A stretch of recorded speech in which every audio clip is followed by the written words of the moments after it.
مساء الخير، مساء الفرح، مساء السعادة. كل سنة وانتم طيبين. النهاردة اخر يوم في السنة اللي عدي خلاص، اللي هي خلصت ديت يعني. وان شاء الله هنستقبل السنة الجديدة يا رب بخير وبسعادة وفرح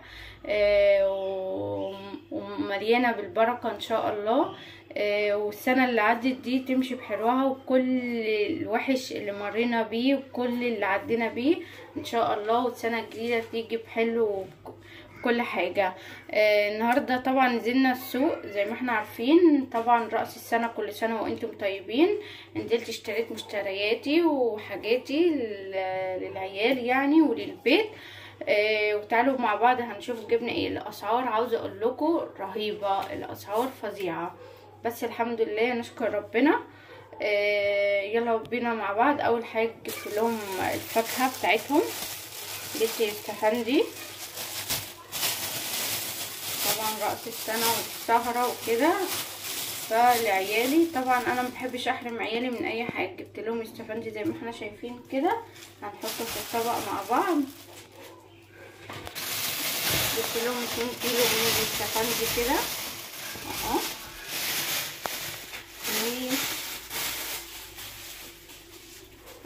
كده بس الحاجة كده اوسع كده. وجبت لهم برضو موز اهو، جبت لهم 2 كيلو من الموز اهو. هحط برضو الحاجة كده اهو. طبعا ديت يعني الفاكهة، وطبعا لسه هجيب لهم لب وكده. وجبت لهم برضو فراولة اهي،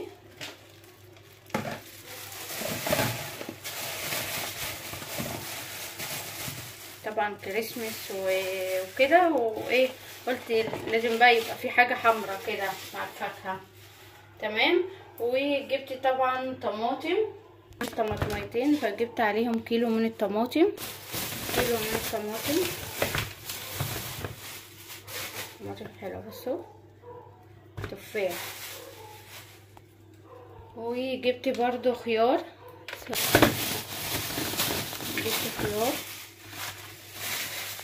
طبعا الحاجات ديت. ولسه هننزل تاني قبل العيد كده، هنجيب طبعا شلة حاجات تاني. وجبت توم معايا علشان طبعا السمك والجمبري والحاجات كده.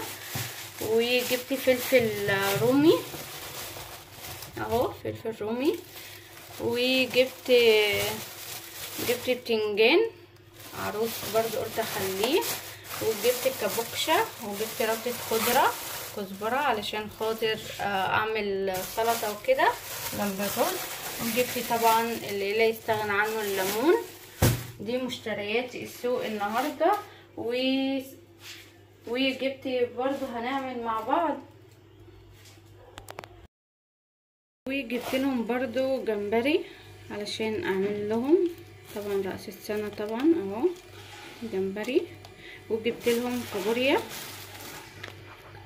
اهي، بصوا بطرخة على فكرة حلوة خالص، بصوا صغيرة كده وجميلة مسكرة كابوريا. وبرضو جايبه لهم سمك مشوي. هنعمل اكلة حلوة كده، بس ممكن ما اصورهاش، ما الحقش اصورها معاك عشان انجز، عشان الحق اروح الكنيسة بالليل. فهعمل الاكل انا والرز والسلطه، وهظبط لهم الدنيا كده. وطبعا اول ما احط الاكل طبعا لازم اصورها لكم. طبعا انا عامله اللي هيسال طريقه الجمبري او طريقه الكابوريا ازاي، انا عاملاها في القناه، هتشوفوها في الفيديوهات. انا عامله كذا مره جمبري وكابوريا، هتلاقوها في الفيديوهات، تنزلوا تتفرجوا عليها هتلاقوا الطريقه. فهصوركم بعد كده الاكل لما احطه، وطريقه مش طريقه الاكل سوري، شكل الاكل في النهايه. والسمك المشوي لما اجيبه، علشان انا طالبه سمك مشوي جاهز. فبتمنى يا رب الفيديو يعجبكم. دوت مشترياتي من السوق بتاع رأس السنه. بتمنى يا رب الفيديو يعجبكم. ما تنسوش بقى دعوه حلوه منكم، وكومنت حلو منكم، ولايكات كتير. طبعا الحاجات اللي انتوا شايفينها ديت طبعا ربنا يخلي اخواتي وربنا يخلي ابويا وامي ويديني الصحة وافضل لحد اخر نفس فيا هشتغل وكافح علشان خاطر عيالي واجيب لهم اللي نفسهم فيهم.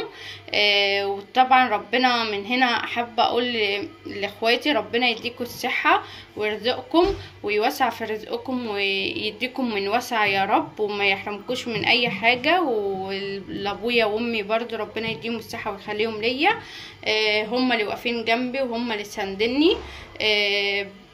بحب اقول لهم ربنا يخليكم ليا يا رب ويطول لي كتير في عمركم. بس كده، فما تنسوش اللايكات كتير واقول لكم باي باي باي. تعالوا بقى نشوف بقى الاكل. بصوا عملت سلطه خضراء اهي، شايفين روعه. وادي شوربه الجمبري تحفه، وادي الجمبري بس الغلاف. طبعا انا عملته معاكم كتير فعملت الاكل كده سريع عشان الحق بس اروح الكنيسه. وادي الرز بصله، وادي السمك المشوي جاهز طبعا، وادي كابوريا كابوريا كابوريا لو ازوني هازاز ايه وادي السلطه الخضراء برضو. الاكل جميل روعه وريحته تحفه، مش يعني مش عاوزه اقول لكم الريحه بجد روعه. او بصوا شايفين. ايه رايك يا مارينا في الاكل؟ ازيكم يا اصحابي؟ عاملين ايه؟ كل سنه وانتم طيبين. ماما دلوقتي عملت لنا جمبري وعملت لنا رز وعملت سمك ده جايباه من بره وكابوريا والسلطه وشرب الجمبري. ادوق. قولي لي ايه رايك في الجمبري؟ قولي يا فيلو ايه رايك؟ دوق دوق ما تتكسفش. الله، طعم الجمبري بجد جامد. بس كده الاكل اهو يا حبايب قلبي. سنه سعيده يا رب عليكم وتحققوا كل اللي بتتمنوه، والسنه يا رب بتبقى مليانه بالخير والبركه والسعاده عليكم. يلا اقول لكم باي علشان ايه نلحق نتغدى ونلبس ونروح الكنيسه. يلا باي وكل سنه وانتم طيبين. سلام.